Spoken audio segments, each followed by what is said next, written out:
Hi guys, welcome back to my YouTube channel ലീഹാരം. അപ്പം നമ്മളിന്നൊരു വെള്ളരിയും ചില്ലിയും കൂടി ഉള്ള ഒരു കറിയാണ്. അപ്പോൾ അതിന് നമ്മൾ ആദ്യം ചെറിയ വെള്ളരി എടുത്തിട്ടുണ്ട്.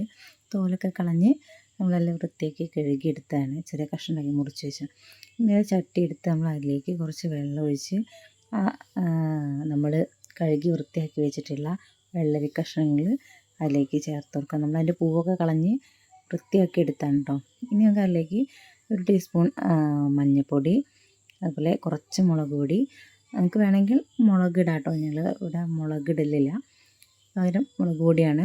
കുറച്ച് കറിവേപ്പിലയിട്ട് നമുക്കിത് അടച്ച് വെച്ച് ഒന്ന് വേവിക്കാം.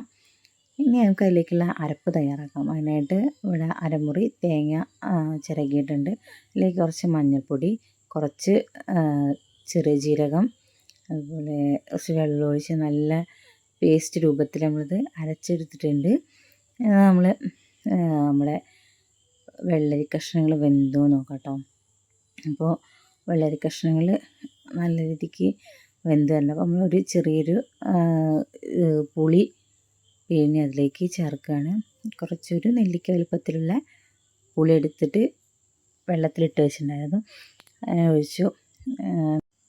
ഇനി നമ്മൾ നേരത്തെ അരച്ച് വെച്ചിട്ടുള്ള അരപ്പ് ഇതിലേക്ക് ചേർക്കാം.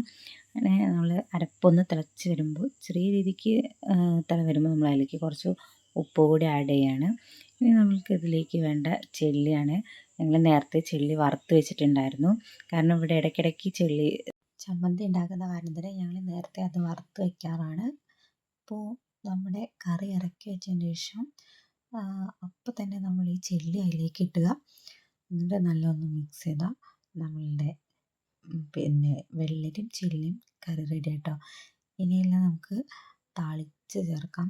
നമ്മൾ ഒരു ചട്ടി എടുത്ത് അതിലേക്ക് കുറച്ച് വെളിച്ചെണ്ണ ഒഴിച്ച് ചൂടായി വരുമ്പോൾ അതിലേക്ക് കടുകും വേപ്പിലയും ചേർക്കാം.